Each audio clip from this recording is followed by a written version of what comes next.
можем да продължим с презентацията на Флора Уилямс за Великобритания. Като искам да ви кажа, че в подготовката си за днешното си участие на нашата информационна среща, Флора се срещна с господин Тодор Кръстев, така нареченото трудово аташе на България в Великобритания. И имах възможност да обсъдят кои са най-често срещаните практически трудности и въпроси, задавани от българските граждани, работещи в Великобритания. Така че, вярвам, сигурна съм, че презентацията на Флора ще бъде много полезна. Заповядайте. Thank you. Okay, I have to say that my presentation might differ very slightly from the others because it's more practical, because I genuinely believe from experience of working on this project that it's the practical information that you really need rather than me quoting back to you, this treaty and that directive and, what you really need to know is practical information on the ground, what to expect and what you need to do how to resolve issues. Okay. My name is Flora Uilямs. I work for the Law Centers Network. My organization is the national body for local law centers, and what law centers are they are community organizations that provide legal advice and assistance and representation to people within their local communities. I want to underline the word local there because the funding and the services that they provide is geographically based, which means to access the service from a particular center, you either have to live within their geographical area or you work within that geographical area. This is because the people who fund those services, that's the restrictions that they have placed on such services. So, in order to access a law center service, you have to be within the geographical coverage of their services. The kind of areas that we provide advice on are social welfare law area, that's things like housing, employment law, welfare benefits, immigration, those kind of things. Obviously, immigration will not be an issue or area that I would expect you to make advice on, but around your rights as EU citizens is covered within that. Okay, I also need to point out perhaps they don't do crime, they don't do criminal law. So if you need advice or information around crime in the UK, our centers don't do crime, they only do social welfare law.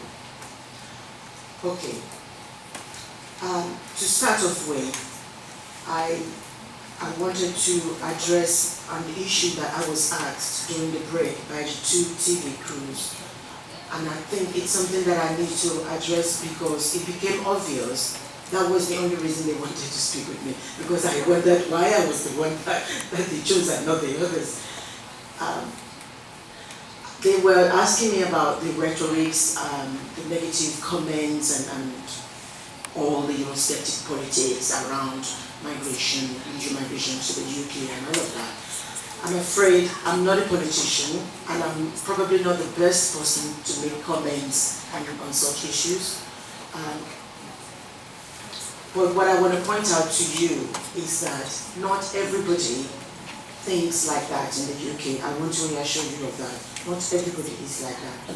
We don't often find out or hear about the people who support Europe. We don't often hear about them in the news, but they are there and they are working on the ground to uphold your rights and to fight for the principles of what the European Union stands for. I just wanted to reassure you as a starter for that. So not everybody thinks, all migration from the European Union is a bad thing. So let's just get that off the ground. But also, when I make this presentation, one of the things that I always advise people who are thinking or considering moving to the UK is that one of the fundamental things that you need to prepare yourself for is psychological preparation. Mentally, psychologically be ready, be prepared to handle anything. You have to be determined. If this is something that you want to do, you have to you have to approach it like it's a project with determination, because it's not going to be just handed over to you. It's always good to hear policies at European level and national level, and the important thing is what happens on the ground, on day to day in your lives when you get there. What happens to you? That's really what matters. A lot of the public officials that you are going to be dealing with haven't got a clue about the directive, which directive was passed when. They don't know. They just want to know if you are entitled to the service that they're going to, that you are asking for, and you have to prove to them that you are. You can quote any directive you like. They are not bothered. They just want to know that they should be serving you. That's why it's important to do things officially. I'm sorry, I'm a very straightforward person. I'm going to be honest with you, but that is the honest truth. They are not being malicious or anything. They just don't know. Okay? So a lot of the time, you are the one who's got to show to them why you have a right to that service. That's why it's important to do things officially.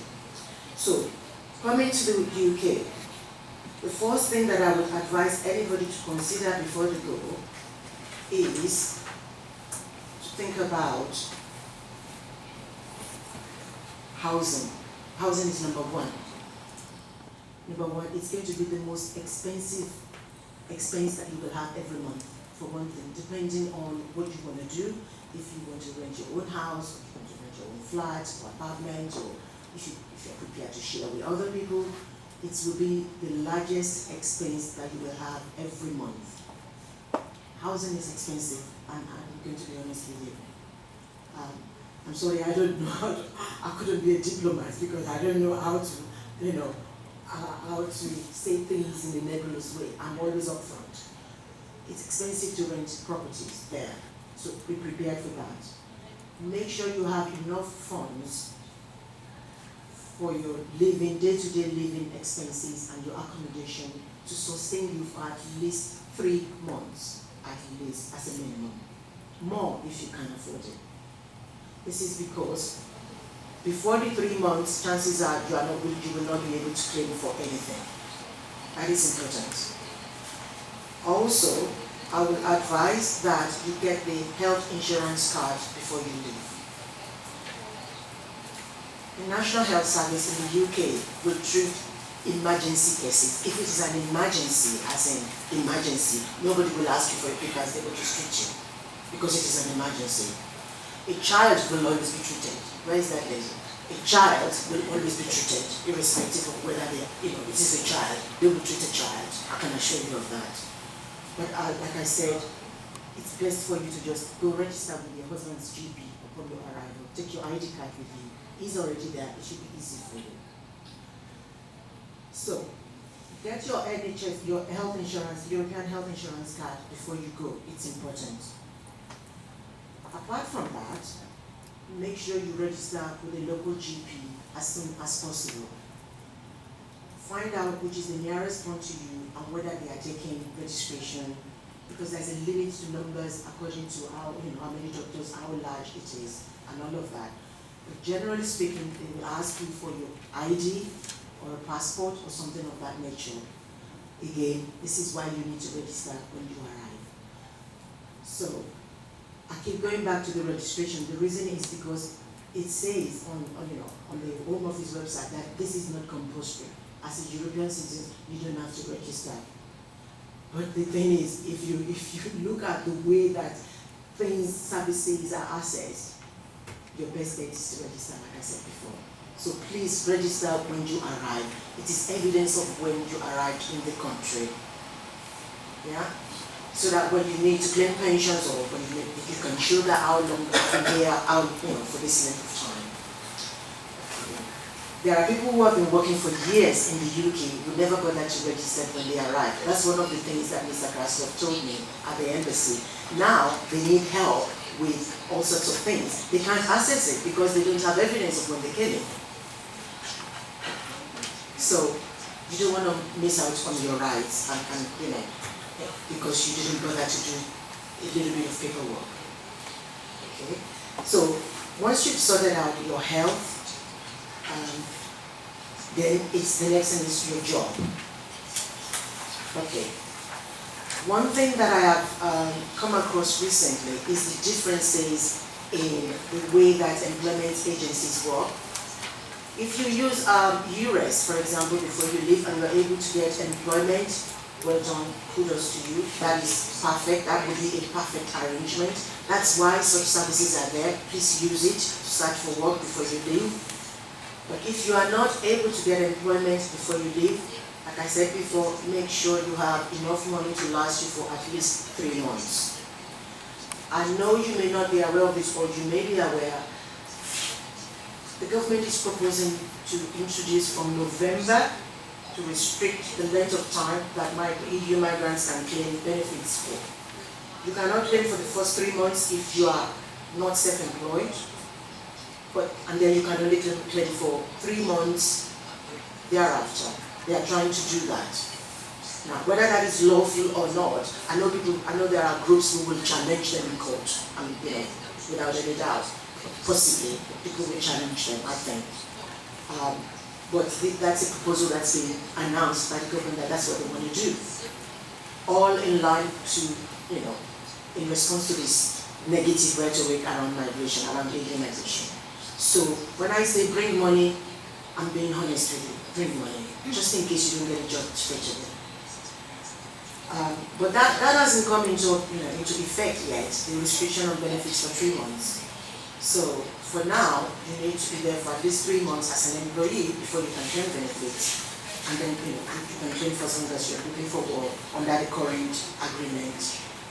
But hopefully these changes will not come into effect, because at the moment it's just a proposal. Okay. If you use an employment agency in the UK, one thing that I want you to know is they are not supposed to charge you. It is free of charge. The employer pays the employment agency. Don't pay anybody who is a recruitment agency for work.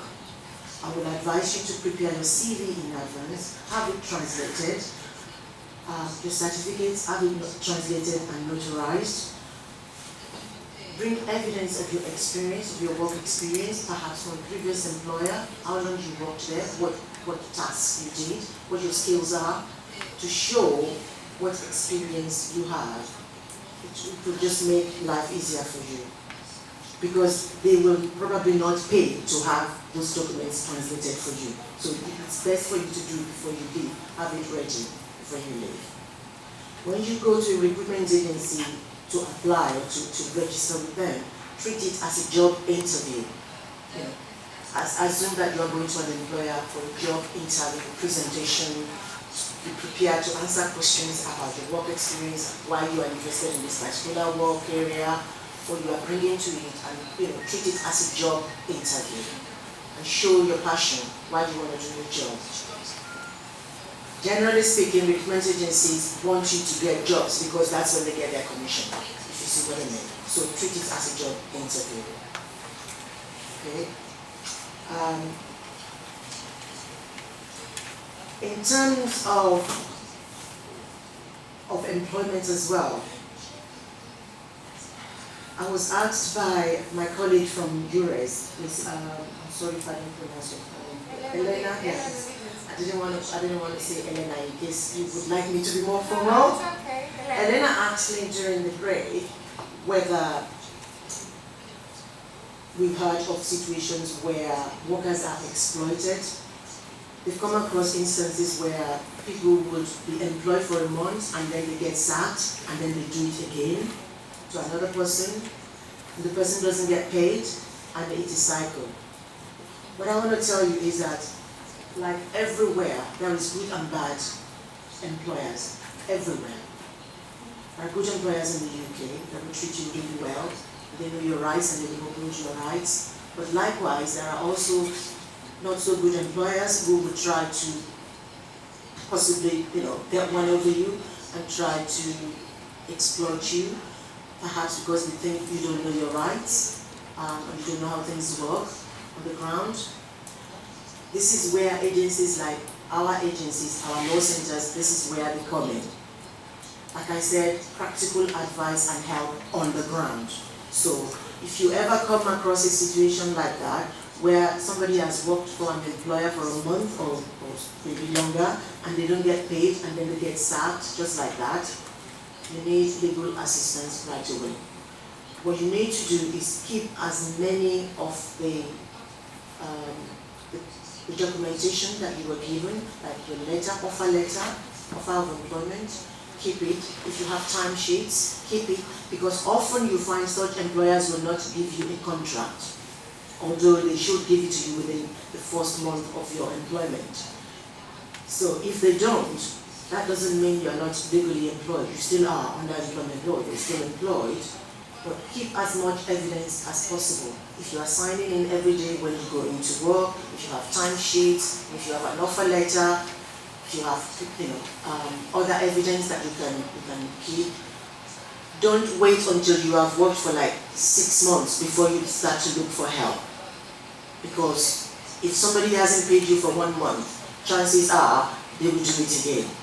So get help as soon as possible before the case becomes complicated and you've lost a lot of money. We don't want that. That's where agencies like law centers come in.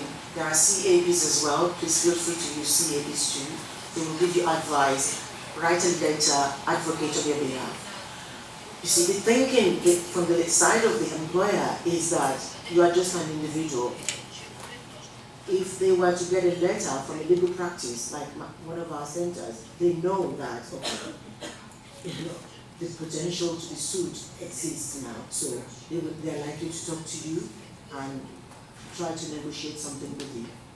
But please just be careful. If somebody doesn't give you a contract in the first month, I'm not sure that is the kind of employer that you really want to work for, especially if they don't pay you either.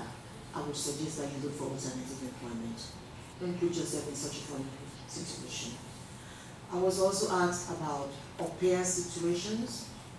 Au pairs are special arrangements. It's different from nannies, for example, or any other arrangement of such nature to look after children.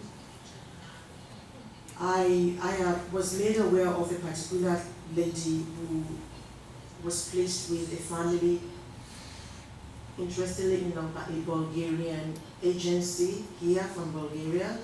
She doesn't speak English. She was placed with a Bulgarian family in the UK. I might add, in a very remote part of London as well, in the suburbs. So she's very much isolated, not in the center of town. Difficult for her to get any help.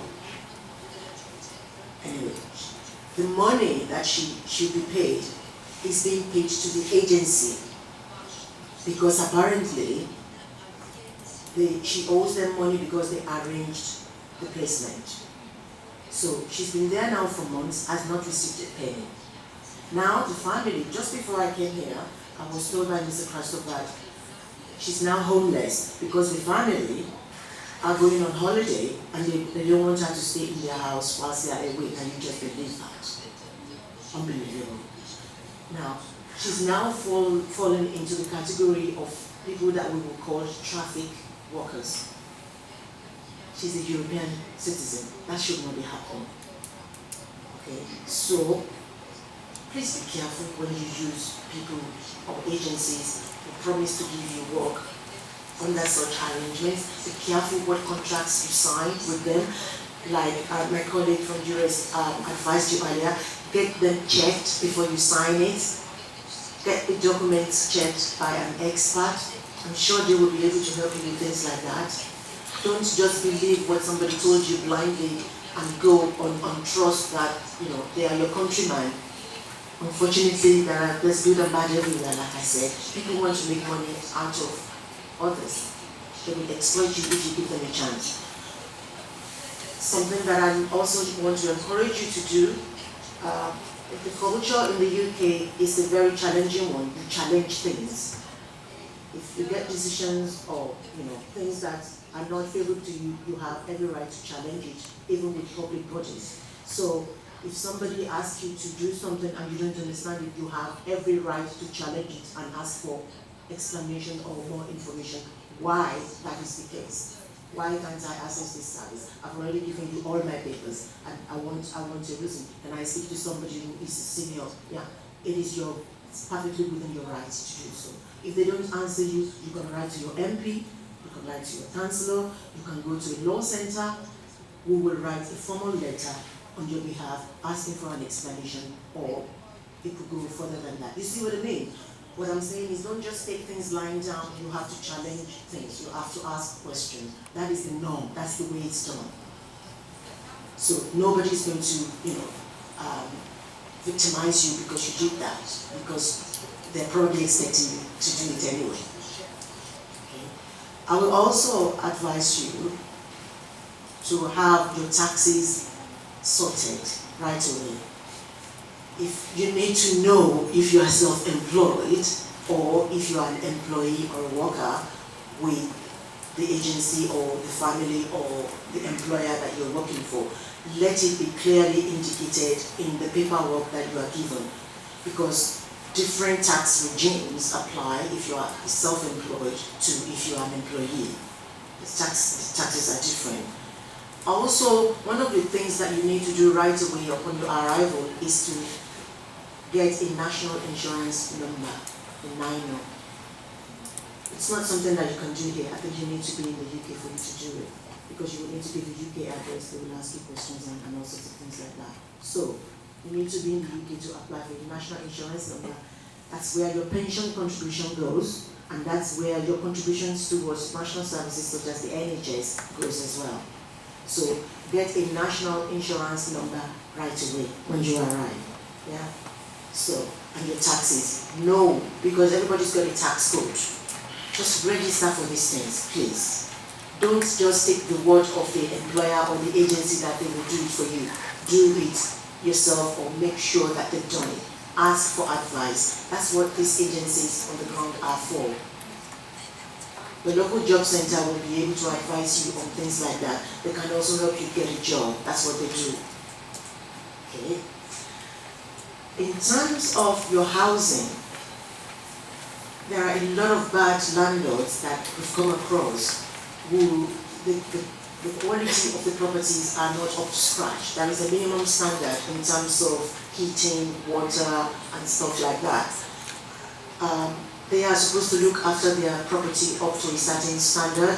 If you are having trouble and you are complaining to the landlord, or they are not doing anything or responding to your complaints, you need to get to a law center and get some advice. That's what you see, housing, when I said housing advice, that's the kind of advice that they give around housing.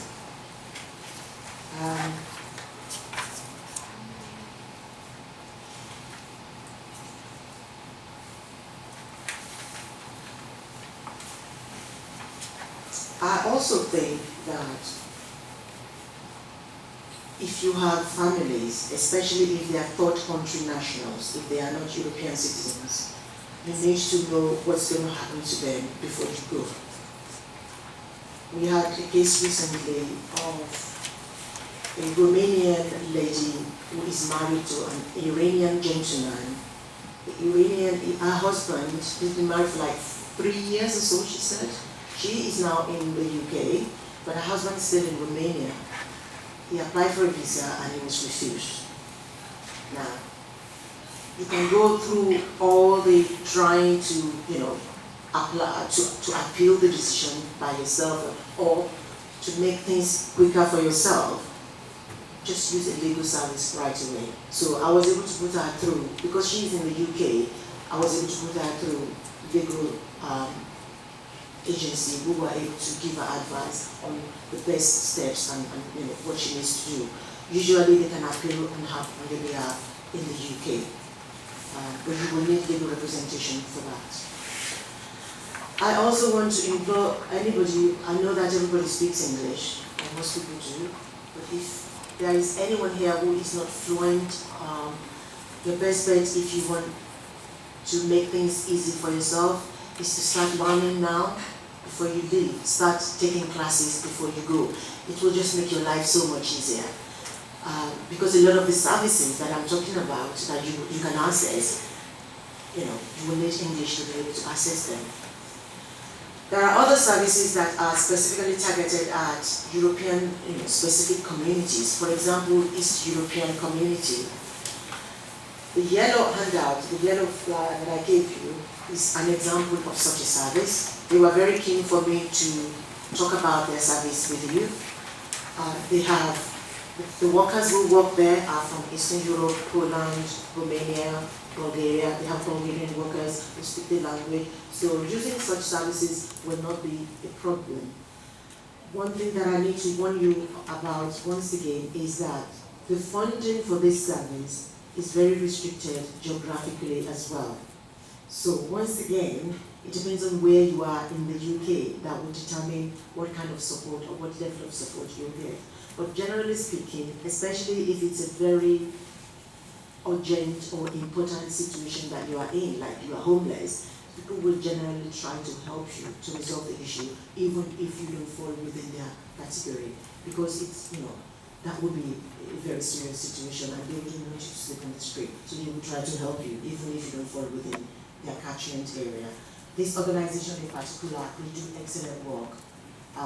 So if you need advice, especially about your employment rights, like I mentioned earlier, they will be a good place to start. They can tell you straight away what is wrong with that contract, or if your situation should not be the way that it is.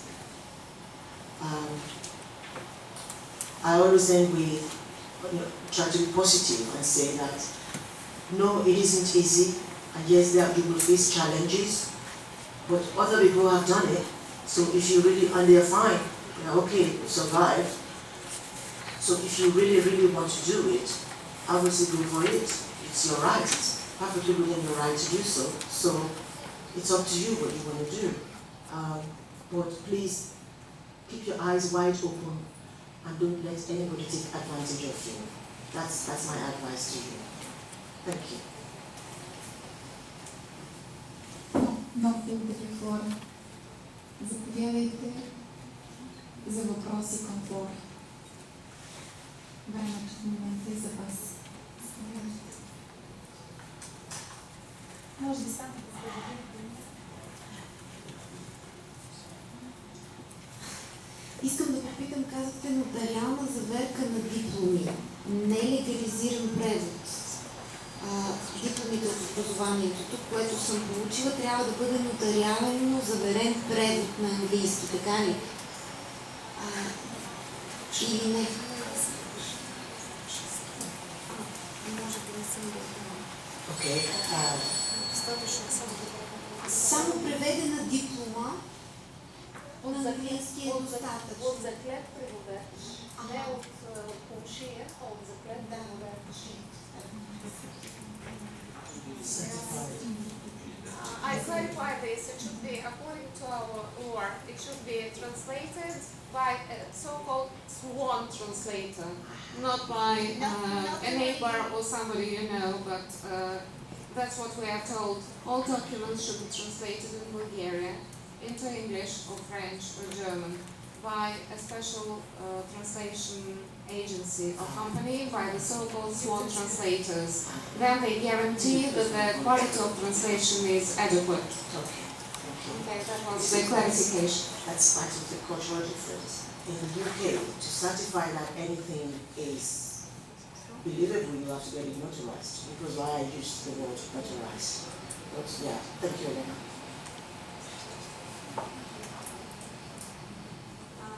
Аз съм студентка в Великобритания и лятото, когато си идвам тук, може да ми кажете какво става с осигуровките, трябва ли да ги подновявам в България и всъщност като прекъсвам за почивката, дали тук трябва да ги плащам или в Великобритания и всъщност какво се случва с тях?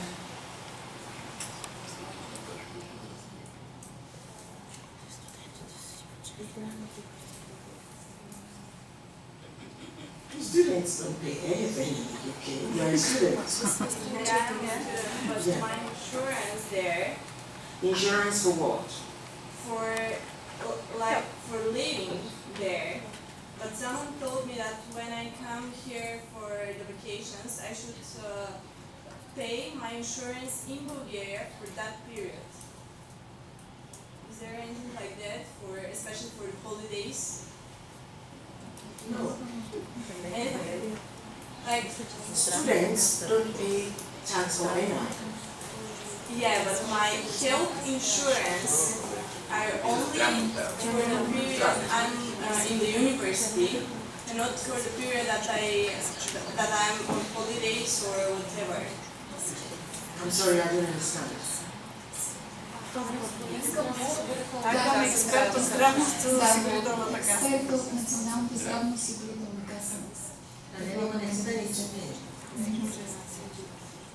Аз да ви отговоря. Предполагам, че вие сте редовен студент.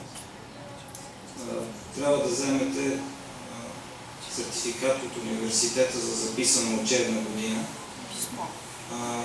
който с легализиран превод на български език да бъде представен в Националната агенция за приходите в съответен офис по ваш адрес на регистрация.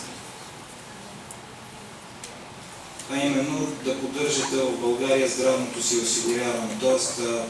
НАП признава здравното ви осигуряване като редовен студент до 26 години, все едно учите в България. Но за целта трябва всяка учебна година да взимате такова удостоверение от вашия британски университет, от което да е видно, че имате записани съответно летен и зимен семестър от съответни дати. И това, за което вие попитахте, дали би трябвало, когато сте във ваканция, да плащате здравни вноски, не е необходимо да... Тоест, през цялото време се признава, че вие сте редовен студент, с тази особеност, че има един период, който между завършването на средното ви образование в България и започването на записването ви като редовен студент в висше учебно заведение, има един период, който е около 3-4 месеца. Тогава вноските са дължими от вас, т.е. трябва да ги внесете по минималната ставка 16,80, като междувременно трябва да подадете и така наречената декларация 7. Другото, което е важно да знаете, е, че за да пребивавате в Англия като студент, за целите на получаване на необходима медицинска помощ, е добре да разполагате с валидна европейска здравноосигурителна карта. Но за да имате право на такава карта, преди това трябва да минете да предприемете мерките за признаване на здравното ви осигуряване в НАП. Т.е. това се прави ежегодно всяка година.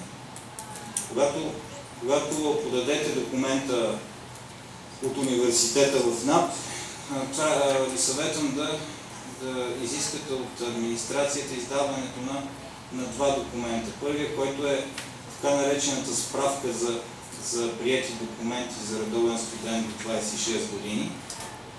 И вторият документ е удостоверение за непрекъснати здравно-осигурителни права.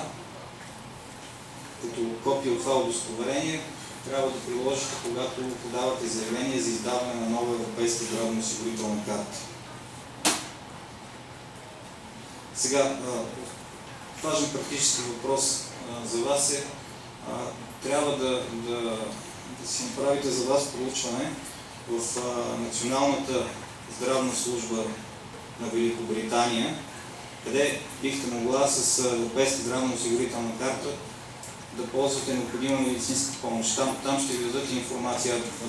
Това биха били болници, лекари, които работят с Националната здравна служба. Благодаря ви, господин Камбуров. Други въпроси във връзка с Великобритания?